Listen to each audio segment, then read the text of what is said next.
Saludos amigos, muy buenas noches y bienvenidos un día más a este espacio de entrevistas que realizamos, como todos ustedes conocen ya, aquí en Interal Televisión, siempre tras el informativo. En la jornada de hoy viernes, para cerrar la semana, se encuentra con nosotros el diputado nacional por la provincia de Almería, don Rafael Hernando. Don Rafael, muy buenas noches. Hola, buenas noches. Bienvenido a Interal Televisión. Muchas gracias. Un placer tenerte una vez más con nosotros. Hoy acto en Lorca, acto del Partido Popular, alcaldes de la región de Murcia, alcaldes de la provincia de Almería, todos unidos firmando en apoyo al corredor para que lo antes posible se pueda llevar a cabo. Sí, efectivamente, porque lo que hay que señalar es que estamos enormemente preocupados por cuál es el ritmo de las obras, ¿no? Ya en su día no nos explicaron por qué cambiaron los proyectos y por qué la fecha prevista, que era el año 23, es decir, el año pasado, se pasó al año 26. Pero es que con los datos que nos están llegando de inversión, ¿verdad?, es que es muy fácil que no lleguemos al año 26. Y por lo tanto, pues este acto quería ser reivindicativo para que se cumplan los compromisos. Hemos conocido esta semana, a través de una serie de preguntas que presentamos hace como un mes, la inversión real del Gobierno en el tramo de Almería del AVE. Se presupuestaron, Rafa, si tú te acuerdas, 481 millones de euros para la obra, para intentar acabar en el año 26. Bueno, pues apenas se han invertido 162. Claro, cuando no se llega ni siquiera al 33%, o se está en el 33%, ¿verdad?, de la inversión total y prevista, pues lo que nos están diciendo a las claras es que, oiga, no vamos a llegar a este ritmo de inversión, es imposible que el tren esté en el año 26. Y por lo tanto, pues hoy lo que hemos querido ha sido, mediante este acto, reivindicar primero el compromiso de todo el Partido Popular, y en segundo lugar la exigencia al Gobierno para que cumpla sus presupuestos, para que cumpla sus compromisos y el AVE pueda llegar. Sin embargo, vuelvo a insistir, me parece que va a ser muy difícil que Almería tenga el AVE hecho en el año 26. Fíjate que de los 1.700 millones que se han aprobado en los presupuestos generales del Estado en la provincia de Almería, apenas llevan 420 millones de euros. Es decir, claro, es que ¿dónde están los 1.300 millones de euros que faltan? Si hubiera invertido todo eso como habíamos previsto nosotros, es evidente que el AVE estaría acabándose o a punto de acabar y, por supuesto, llegaría en el año 26.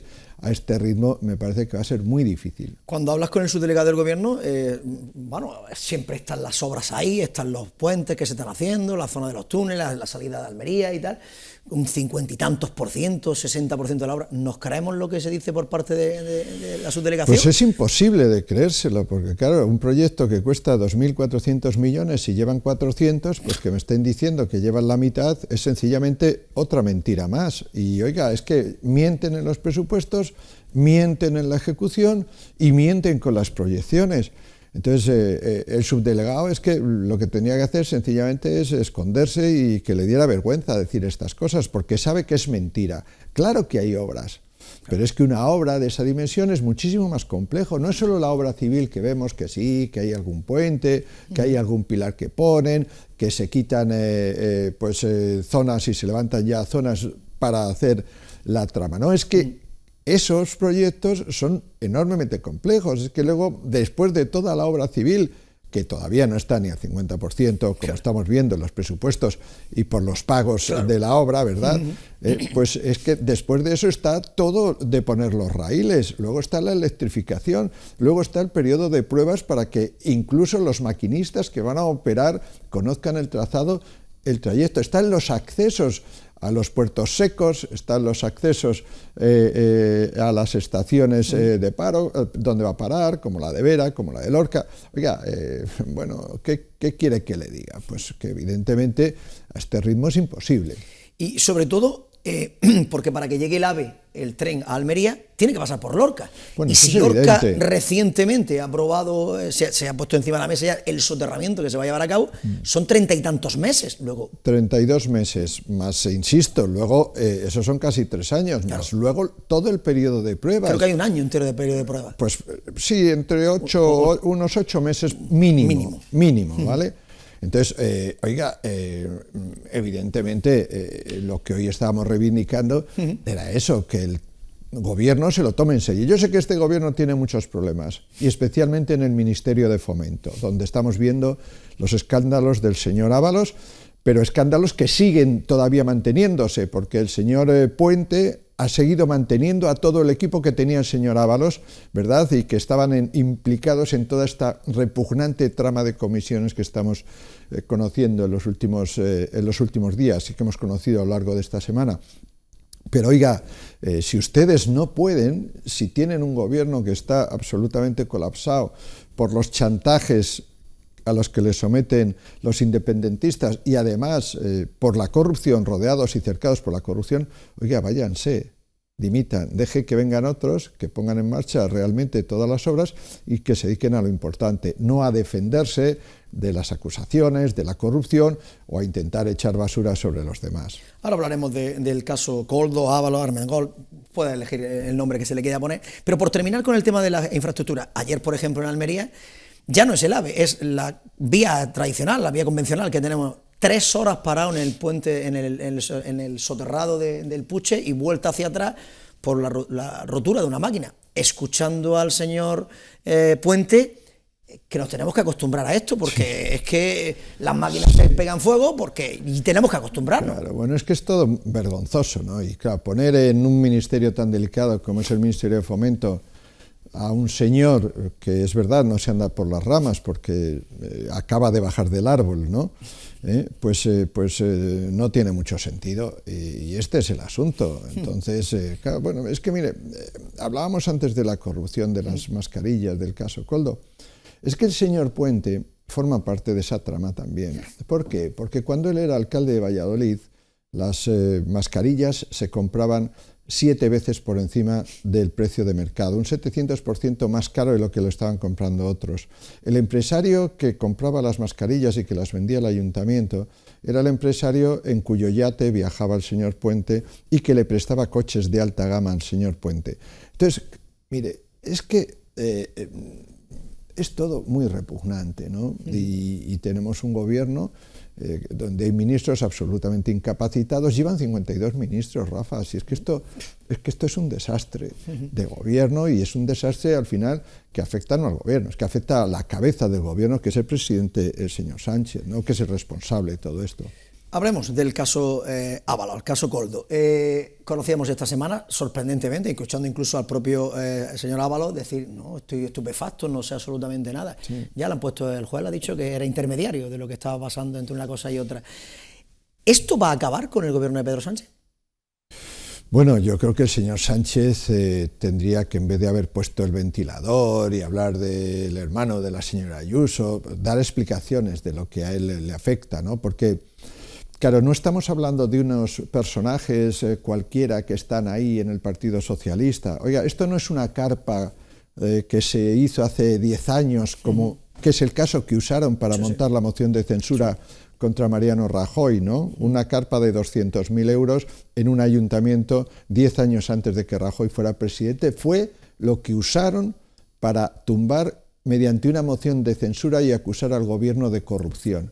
Oiga, ¿qué hay que pensar y qué hay que decir ahora cuando se conoce que ha habido toda una trama vinculada a las personas de máxima confianza del señor Sánchez, que se ha llevado en la pandemia, mientras que la gente se moría, ¿verdad? Ellos estaban forrando millones de euros, con millones de euros. Claro, cuando el señor Sánchez se va de primarias, que lo echan de su partido y se va a las primarias, él iba en un Peugeot. Lo llamaban la banda del Peugeot. Eran 4 personas. El señor Sánchez, el señor Ábalos, el señor Santos Cerdán, que es el que ha dejado ahí en la organización para cuidar las cosas que hacía el señor Ábalos, y Koldo. Esos 4 eran.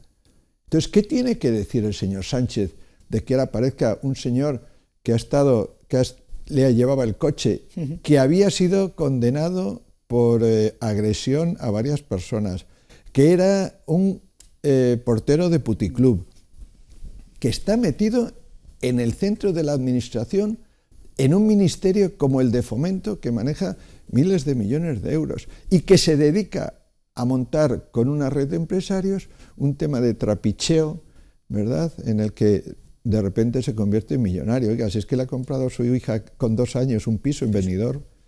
Entonces, ante esto, pues, ¿qué tienes que pensar? Pues tienes que pensar que este gobierno no solo tiene que dar explicaciones, este gobierno está herido de muerte. Este gobierno solo le queda pasar página, dejar que otros vengan, limpiar aquello de arriba abajo, el Ministerio de Fomento y algún otro más, porque claro, fíjate, Rafa, resulta que hemos conocido que esta misma empresa comisionista de Koldo, de Ábalos, también hacía contratos en Baleares y en Canarias. Resulta que el señor Sánchez a la presidenta de Baleares la asciende a presidenta del Congreso y al presidente de Canarias, que pierde las elecciones también en Canarias, lo asciende a ministro.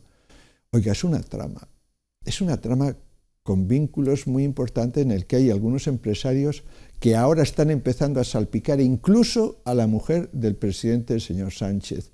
Y por lo tanto, insisto, esta legislatura está muerta por mucho que el señor Sánchez escriba manuales de resistencia o pretenda, ocultarse. Y en el Congreso de los Diputados del pasado miércoles, la comparecencia habitual del Gobierno, para dar cuenta, el Partido Popular, Feijóo le dijo que lo sabía, porque Pedro Sánchez en su momento quitó a Ábalos del ministerio, lo dejó como diputado raso, y luego le ha dado una comisión para presidirla. ¿Lo sabía? ¿Crees que lo sabía? Claro que lo sabía. O sea, ¿por qué lo cesa de la noche a la mañana el señor Ábalos? Yo recuerdo, Rafa, que yo tuve una pregunta que le hice en el Senado al señor Ábalos, porque ya en el año 21, antes de que fuera cesado, el señor Ábalos iba con el señor Koldo al lado, ¿verdad?, que era su hombre de confianza, al que había hecho ni más ni menos que consejero de Renfe sin tener ningún tipo de estudio ni nada relacionado con el mundo del ferrocarril, y cuando iban a hoteles de lujo, como les pillaron en Canarias, pagaban con billetes de 500. Y entonces yo le decía, pero ¿de dónde sale el taco? O sea, ¿de dónde sale esos billetes de 500 que lleva un señor metido en una mochila para pagar las saunas, el champán, los masajes en hoteles de lujo por ahí? Oiga, es que ya se veía venir. Claro que lo sabía el señor Sánchez. El señor Sánchez, a través de su mujer, ha tenido que conocer también a estos comisionistas que montaban y que se reunían con la mujer del presidente porque decían a ver qué oportunidades de negocio podían obtener. Hemos conocido lo que ha pasado con Air Europa. Resulta que una compañía como Air Europa tiene que contratar a un intermediario que le cobra 4 millones para que le den 680 millones de euros del erario público para superar la crisis. ¿Y para qué necesitan el intermediario? Claro. Oiga, ¿es que acaso Air Europa no es una compañía lo suficientemente prestigiosa para reunirse directamente con el ministro de Fomento, explicarle cómo le ha afectado la crisis, la suspensión de todo el sector turístico, cómo se ha visto en la ruina por esto y pedir una ayuda de Estado que se daba a todas las empresas? Pero ¿qué papel juega un intermediario? 4 millones de euros, que les han encontrado 88 cuentas corrientes en distintos países, ¿vale? Es que es todo escandaloso. Entonces, ahora que me diga el señor Sánchez, que salgan todos diciendo que están indignadísimos, ¿no?, como la presidenta, la señora Francina Armengol, el otro día decía, no, estoy indignadísima. ¿Pero cómo que estoy indignadísima? O sea, una señora que compra mascarillas, que como no son de calidad suficiente a la trama, que como no son de calidad suficiente, se gasta 3.700.000 euros, lo mete en un almacén.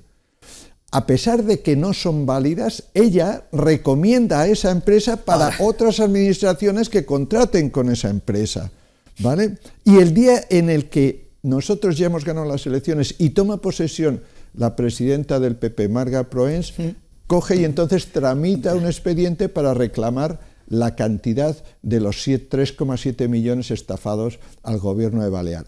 3.700.000 euros que además, Rafa, no son fondos del gobierno de Balear, sino que son fondos europeos, con lo cual es que encima va a intervenir la justicia europea. Es que el ridículo es mundial. Esto es una verdadera vergüenza. Y entonces, esto que estén aquí como si no pasa nada. No, es que Koldo intentó reunirse con Miguel Tellado del PP. Intentó reunirse, pero oiga, vamos a ver si ese señor habrá llamado allí, le habrá dicho que no y punto. Pero Además, en mitad de todo esto, implicado también el Ministerio del Interior, que ha comprado las mascarillas. El señor Illa, ministro de Sanidad, que hace, después de centralizar todas las compras, ¿te acordarás, Rafa? Sí. Que Andalucía tenía material sanitario, porque tenía... y se lo embargan el material sanitario, se lo intervienen, no se lo dejan al gobierno andaluz, ¿verdad? Lo acapara todo el gobierno central, el gobierno y el Ministerio de Sanidad, y aprueban un contrato de 2.500 millones de euros en el que interviene el famoso comisionista, el de la trama, el señor Aldama, y hace un contrato de 2.500 millones de euros con una empresa cuya actividad el año anterior había sido cero pelotero. Oiga, es que no hay por dónde cogerlo, claro. Es que es todo una vergüenza, ¿verdad? Y esto es lo que hay, y en esto estamos. Y mientras tanto la gente estaba muriendo, Rafa. Es que eso es lo peor, pero que la respuesta del propio presidente sea ahora vamos a sacar al hermano de Ayuso. Bueno, ¿Y tú más? Pero es que no es y tú más, o sea, es que vamos a ver, lo del caso de Ayuso que lo denunció el PSOE, claro. Oiga, ya lo archivó la Fiscalía y el juzgado. La Fiscalía Europea, que fueron a la Fiscalía Europea a denunciarlo también lo ha archivado. Es que el señor hermano de la señora Ayuso se dedicaba al sector sanitario de hacía 30 años. Luego ese señor se dedica a eso, a buscar material, a suministrar material, y consiguió un contrato de apenas 2 millones de euros, ¿no? Oiga, perdone, ¿eso es comparable? Es que todo lo que estamos viendo son todo chorizadas, dinero negro, cuentas en el extranjero, contratos apañados, empresas recomendadas que no cumplen, estafa. Claro, ayer el señor Ábalos salía en una televisión y diciendo que lo que sí era una estafa no era lo suyo, era lo de Francina Armengol. Claro. Oiga, ya entre ellos mismos acusándose de estafas y de delitos. Entonces, esto es lo que estamos... ¿Es soportable este gobierno? ¿Puede seguir adelante este gobierno? Oiga, pues evidentemente no.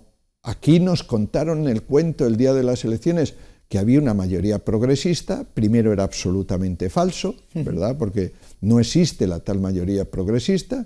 Aquí hay una mayoría que ganó el Partido Popular, unas elecciones, y hay una suma en el que están Sumar y el PSOE, que son 53 escaños, de los cuales ya han perdido 4 que se le fueron al mixto de Podemos o Sumar, más el señor Ábalos, que también se ha ido al grupo mixto, ¿no? Entonces, esta descomposición suena a final ya de etapa y de ciclo, y de verdad que ni con manual va a resistir una situación como esta, porque es absolutamente insostenible. La última del Partido Popular ha sido pedir ya la dimisión de Francina Armengol, ya, porque la situación ya le sobrepasa. Sí, claro, es que recibió unas mascarillas que estaban en malas condiciones, las tuvo que meter en un almacén y luego al poco tiempo certificó que eran estupendas y pidió el dinero a la Unión Europea, con cargo a fondos europeos lo pagó. Oye, esto, por Dios. Ante esta situación, Rafa, porque esto, claro, la pregunta de cualquier almeriense que nos esté viendo en la jornada de ¿y quién gobierna? ¿Cómo se gobierna? Porque si solamente hablamos de Ábalos, hablamos de Koldo, hablamos de tal, el gobierno, ¿quién gobierna en España en estos instantes? Porque ahora, en esta semana que entra, vamos a tener la amnistía también. Si se mantiene, si no se mantiene, si es nueva, si no es nueva. Claro, no, es el día 7 concluye el plazo para que se haga la ley de la amnistía, una ley en la que ayer mismo el Tribunal Supremo, por unanimidad, imputaba al señor Puigdemont por terrorismo. Porque claro, aquí nos están vendiendo que terrorismo es solo matar a la gente, ¿no? El ETA era terrorismo. Pero resulta que la definición del Código Penal de terrorismo no es solo matar a la gente. Oiga, es asaltar aeropuertos, asaltar estaciones del AVE, es incinerar contenedores de basura, claro. Es lanzar ladrillos y lanzar adoquines a la Policía Nacional, es dejar a 2 policías nacionales, uno de ellos paralítico y otro en una situación pues ciertamente grave. Entonces, esto es como, no, es que eso era como juegos de niños. Oiga, no, perdone. Es que el terrorismo es que hubo mucha gente que pasó miedo. Es que había gente amenazada. Es que durante todo este tiempo, ¿verdad, Rafa? En Cataluña ha habido gente que se ha tenido que ir fuera de Cataluña a vivir porque le hacían la vida insoportable. Les rayaban el coche, no les dejaban trabajar, les multaban por cualquier cosa porque rotulaban sus tiendas en catalán. Hemos conocido el rotular en castellano. Porque sus hijos hablaban castellano. Oiga, y ahora han creado unas comisiones de investigación. Yo estoy en una que se llama Operación Cataluña. Claro, pero la Operación Cataluña es sencillamente la operación de una gente que ante una crisis económica le echa la culpa a España diciendo al resto de españoles, diciendo España nos roba, y monta una historia de independencia para tapar un caso de corrupción terrible que era el del 3% de Convergencia y Unió, y cómo habían malversado fondos también con el famoso referéndum. Por cierto, yo ya en su día, cuando el PSOE en la legislatura pasada redujo las penas por malversación, que son las penas por corrupción, pensé que eso era para beneficiar a los independentistas. Yo creo que ahora también hay que llegar a la conclusión de que lo que querían era rebajar las penas que sabían que les iba a venir a ellos por todos estos casos de corrupción.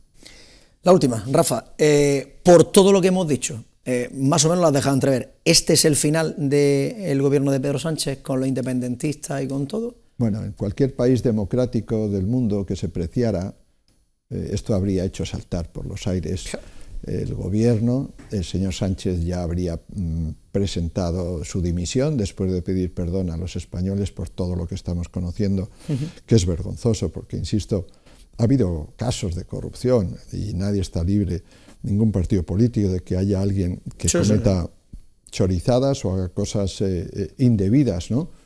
Pero hacerlo además a esta escala, ¿y cuando la gente se está muriendo, ¿verdad?, que lo está pasando y están encerrados en sus casas, me parece que convierte este caso no en el caso más grave de corrupción, sino además en el caso más repugnante de corrupción. Y el señor Sánchez no va a poder levantar cabeza, ni va a poder echarle la basura esta vez al Partido Popular, ni a Ayuso, ni ahora vamos a investigar en todas las comunidades autónomas. No, aquí estamos hablando de una trama con conexiones en comunidades autónomas, con conexiones directamente en la Moncloa, con conexiones con la mujer del señor Sánchez, en el que hay varios individuos que eran los que hicieron al señor Sánchez, le ayudaron a ganar las primarias, como el señor Ábalos o como el señor Koldo, ¿verdad? Y esto es lo que hay, ¿no? Entonces, pues pueden intentar todas las campañas que quieran, ¿no?, contra el PP, con esa brigada mediática que tienen, ¿no?, porque tienen muchos medios de comunicación, Rafa, claro, es que nada más convocar a elecciones, lo primero que hace el señor Sánchez es aprobar 400 millones de euros para publicidad institucional, ¿no? Entonces, claro, oiga, es que hay anuncios de los distintos ministerios que ya no saben ni qué anunciar, las televisiones, da igual, el de internet, en las plataformas, más luego toda la trama que tienen de televisión española. Es que uno ve televisión española y parece que Koldo era del PP. Es que es una cosa, de verdad, es que ya uno se tiene que cachondear, ¿no?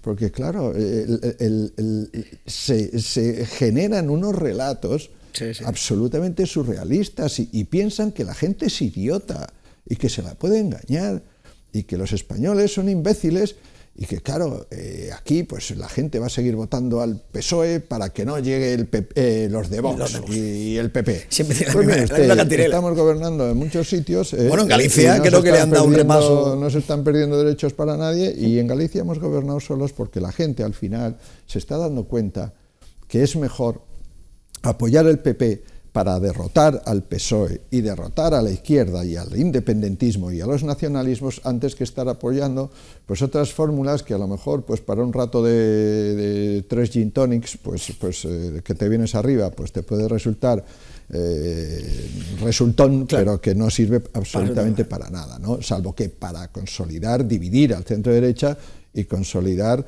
pues lo que estamos viendo, ¿no? Un gobierno sanchista con los comunistas, con los independentistas, con los viejos amigos de la ETA. Esto es lo que hay, ¿no? Y esto pues la gente en Galicia se ha dado cuenta y por eso ha sacado el PP mayoría absoluta. Y las últimas encuestas nos están demostrando que no es solo Galicia, sino que también en el resto de España empieza a suceder lo mismo. Lo que sucedió aquí también en Almería, Rafa, claro, es que nosotros aquí ganamos por mayoría absoluta la Diputación, ganamos por mayoría absoluta los grandes ayuntamientos, y eso fue porque la gente se dio cuenta de que había que concentrar el voto en el Partido Popular, que es un partido de centro-derecha, reformista, en el que hay gente, pues, demócratas cristianos, conservadores, liberales, claro, bueno, pero que intentamos hacer las cosas bien, y desde luego que no somos como toda esta tropa que estamos viendo, esta trama, ¿no?, repugnante que estamos viendo en los últimos días. Rafael Hernando, diputado nacional del Partido Popular, ha sido un placer tenerte una vez más con nosotros en la entrevista. Sabes que tienen las puertas abiertas de esta casa, en cuanto tu agenda te lo permita, nuevamente por aquí. Pues muchas gracias y buenas noches. Buenas noches, Rafa. Pues nada más, amigos, hasta aquí la entrevista de la jornada de hoy. Como siempre, nosotros ya volveremos el próximo lunes a partir de las 9 de la noche aquí en Interal Almería Televisión, en el espacio de la entrevista. A todos nada más que os queda desearles que pasen una feliz noche y un buen fin de semana.